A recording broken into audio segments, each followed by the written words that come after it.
Le Pentagone a été verrouillé après une fusillade. Un avion américain a survolé l'embouchure du fleuve Yangtze. Exercice mondial, la Chine et la Russie dans le viseur de la marine occidentale. Une joueuse de badminton chinoise fait l'objet d'une plainte. L'épidémie de Nanjing met à nu les mensonges du Parti communiste. Bonjour, bienvenue sur Vision Time News. Le ministère américain de la Défense a déclaré qu'un incident de tir s'est produit près du Pentagone le matin du 3 juillet. Un officier de police a été attaqué et tué dans l'exercice de ses fonctions lors de l'incident, au cours duquel des coups de feu ont été entendus. Le suspect a été abattu par un agent des forces de l'ordre et est mort sur place. L'incident s'est déroulé dans une station de transport public à côté du Pentagone, à quelques pas du bâtiment, et a donc suscité une attention et une tension supplémentaires à l'extérieur du Pentagone. L'établissement a été verrouillé pendant un certain temps, mais le verrouillage a été levé juste l'après-midi.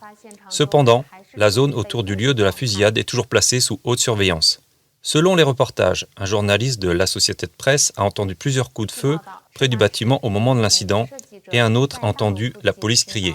Selon le média américain NBC, le secrétaire américain à la Défense, M. Austin, et le président des chefs d'état-major interarmés, le général Mark Milley, étaient en réunion avec le président Joe Biden à la Maison-Blanche au moment de l'incident. Un porte-parole du Pentagone a déclaré qu'Austin était revenu au Pentagone après l'incident et s'était rendu au centre d'opération de la police pour savoir ce qui s'était passé. Woodrow Kuss, qui dirige l'agence de protection des forces du Pentagone, a déclaré lors d'une conférence de presse qu'il y avait eu un échange de coups de feu entre la police et le suspect pendant l'incident. Plusieurs agents des forces de l'ordre ont identifié le suspect comme étant Austin William Lance, un homme de 27 ans, originaire de Géorgie. Les circonstances et le motif de l'attaque restent flous. Kuser et d'autres responsables ont refusé d'exclure le terrorisme, mais n'ont pas proposé d'autres motifs potentiels. Mais Kuser a déclaré que le Pentagone était en sécurité. Depuis quelque temps, les États-Unis et la Chine sont engagés dans un bras de fer militaire dans le Pacifique occidental. Une agence semi-officielle chinoise qui surveille de près les mouvements de l'armée américaine a récemment déclaré qu'un avion de reconnaissance électronique de l'US Air Force s'était rendu à l'embouchure du fleuve Yangtze en Chine et avait effectué une reconnaissance de haute intensité le 1er août, jour de l'armée du Parti communiste chinois. Le 1er août, le programme de connaissance de la situation stratégique en mer de Chine méridionale de l'Université de Pékin a déclaré sur son compte Weibo qu'un avion de reconnaissance électronique RC-135S Cobra Ball de l'US Air Force avait décollé de la base aérienne de Kaneda à Okinawa au Japon, était entré dans la zone d'identification aérienne de la mer de Chine orientale à des fins de reconnaissance, survolant du nord au sud l'estuaire du fleuve Yangtze et la baie de Honshu.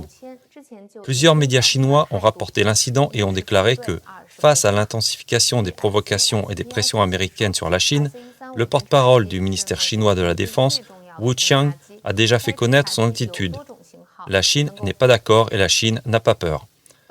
Le RC-135S, surnommé le Cobra Ball, est conçu pour détecter les missiles balistiques et est également connu comme un avion de reconnaissance stratégique en raison de ses capacités, de sa longue portée de vol et de son long temps de rétention. Le RC-135S est un élément clé du programme américain de défense antimissile. Lorsque l'armée américaine a envoyé un avion de reconnaissance aussi haut de gamme pour envahir la porte le 1er août, les Pinkies ont pris la parole sur Weibo pour exprimer leur frustration. Pourquoi n'avaient-ils pas l'avion ? Tirez-leur dans l'œil avec un laser. Pourquoi les avions militaires chinois ne volent-ils pas avec eux ? Certains ont dit avec sarcasme, « Si vous pouvez supporter cela, allez, continuez. » Les autres imitent les porte-paroles du ministère des Affaires étrangères du PCC. Nous protestons sérieusement et sanctionnons sévèrement. Maintenant, passons à la question suivante, s'il vous plaît. Le commandement américain de l'Indo-Pacifique a annoncé le 2 août que l'exercice mondial à grande échelle 21 se déroulera au cours du mois jusqu'au 27 août. L'exercice est considéré comme un message aux nations rivales telles que la Russie et le Parti communiste chinois, selon lequel l'armée américaine est capable de répondre simultanément à de multiples conflits dans le monde. Ceci afin de contrer les tentatives de l'ennemi de distraire les forces militaires américaines. Selon le journal Stars and Stripes de l'armée américaine, l'exercice sera le plus grand exercice d'entraînement conjoint depuis 40 ans, impliquant des forces de 17 fuseaux horaires différents. Une déclaration du commandement Indo-Pacifique indiquait que l'exercice tout-terrain couvrirait la région Indo-Pacifique. La déclaration a également souligné l'engagement des États-Unis à travailler avec leurs alliés et partenaires dans un environnement opérationnel complexe afin d'assurer la stabilité et la sécurité régionale et de maintenir une région Indo-Pacifique libre et ouverte qui profite à toutes les nations. En outre, le Royaume-Uni, l'Australie et le Japon participeront tous à l'exercice militaire. Le ministère indien de la Défense a également annoncé le même jour qu'il enverrait 4 navires de guerre dans la mer de Chine méridionale pour y effectuer des exercices conjoints avec d'autres pays dans le cadre d'une campagne de 2 mois. James R. Holmes, professeur à l'US Naval War College, a déclaré que les États-Unis espéraient utiliser cet exercice pour montrer à la Chine et à la Russie que la marine américaine et le corps des Marines sont capables d'empêcher leur adversaire de prendre le contrôle de la mer. Hélène Luria, vice-présidente de la Commission fédérale des services armés de la Chambre des représentants, a déclaré le 3 mars que tout conflit avec le Parti communiste chinois pourrait facilement se produire en mer de Chine méridionale, dont le Parti communiste cherche à faire un point d'étranglement pour son contrôle. Les États-Unis devraient donc renforcer leur présence dans la région, intensifier leurs manœuvres d'intimidation et intégrer davantage l'Australie dans leur stratégie navale dans le Pacifique. Les Jeux olympiques de Tokyo ont montré au monde entier la qualité morale des Pinkies sous la direction du Parti communiste. Alors que les autres pays encouragent les athlètes de leur pays, l'atmosphère en Chine est différente. Un certain nombre d'athlètes chinois ont été maudits par des Pinkies pour avoir perdu contre leur adversaire. Cependant, la joueuse de badminton Chen Qingchen a été félicitée par de nombreux internautes chinois pour avoir scandé frénétiquement des jurons nationaux pendant le match. Mais les actions de Chen Qingchen lui ont peut-être valu des ennuis, car elles ont provoqué le mécontentement de la Corée du Sud. La Fédération sud-coréenne de badminton a déclaré le 3 août qu'elle avait déposé une plainte auprès de la BWF concernant le langage grossier répété de Chen sur le court. Les procédures sont en cours. Le CIO n'a pas de règles contre les jurons pendant les matchs, mais la Fédération mondiale de badminton a explicitement déclaré que le volume des jurons ne doit pas être audible par les juges et les spectateurs. La voix de Chen Qingchen a été entendue dans le monde entier grâce à la diffusion en direct. De nombreux Pinkies se sont rendus sur Weibo pour critiquer la Corée pour son étroitesse d'esprit, tandis que d'autres ont fait valoir que les mots de Chen Qingchen n'étaient pas des jurons, mais d'autres encore se sont demandé s'il était possible de nier qu'une malédiction nationale est une malédiction nationale.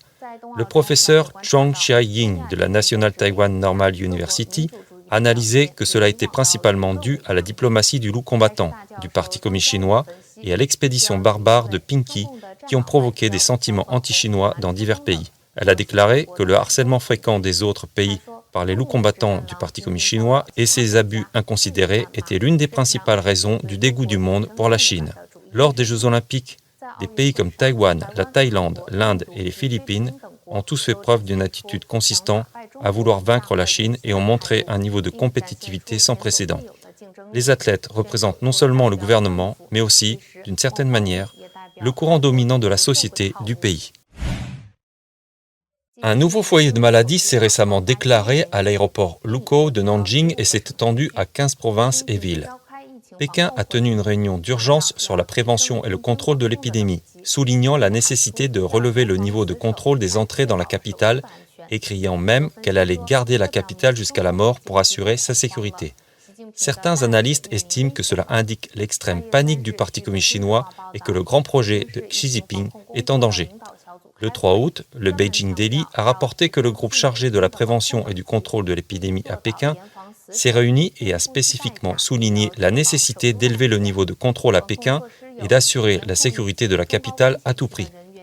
Les mesures de contrôle comprennent un contrôle strict des personnes entrant à Pékin depuis des zones à haut risque, des restrictions sur les personnes entrant à Pékin depuis des zones où il y a des cas, et la suspension des vols, des trains et des lignes de bus vers Pékin. Le commentateur américain Don Jingyang a déclaré dans un message publié sur son propre site que les slogans de prévention stricte, et quel que soit le coût, étaient une indication claire du niveau de panique dans les échelons supérieurs du Parti communiste. Dans son analyse, il a déclaré que l'épidémie due au variant Delta a déjà porté un coup sérieux aux piliers de la prévention des épidémies du Parti communiste. Les vaccins et le modèle de prévention et de contrôle par le Big Data. L'un des aspects les plus discutés de l'épidémie de Nanjing est que jusqu'à 90% du personnel de l'aéroport de Nanjing a été vacciné. Cependant, dans une interview accordée à FreeAsia, le personnel de l'aéroport a révélé que 36 des 37 premières personnes infectées avaient reçu 2 doses de vaccin chinois. Cela a fait du vaccin chinois une blague. Un autre point de vue est que l'épidémie de Nanjing a porté un coup sérieux au modèle autoritaire que le Parti communiste chinois a affiché partout. Ce modèle est réalisé grâce à la surveillance du big data et à une approche unique du maintien de la stabilité. Si l'épidémie de Nanjing n'est pas contrôlée et donc complètement perdue, la diplomatie vaccinale du PCC sera en faillite. Peu importe le nombre de morts, ce qui compte pour le PCC, c'est que si l'épidémie met à nu l'avantage institutionnel que le Parti communiste chinois a promis, il lui sera très difficile de ressusciter son rêve rouge. Le nouvel ordre mondial que Xi Jinping veut instaurer sera encore plus impossible à évoquer.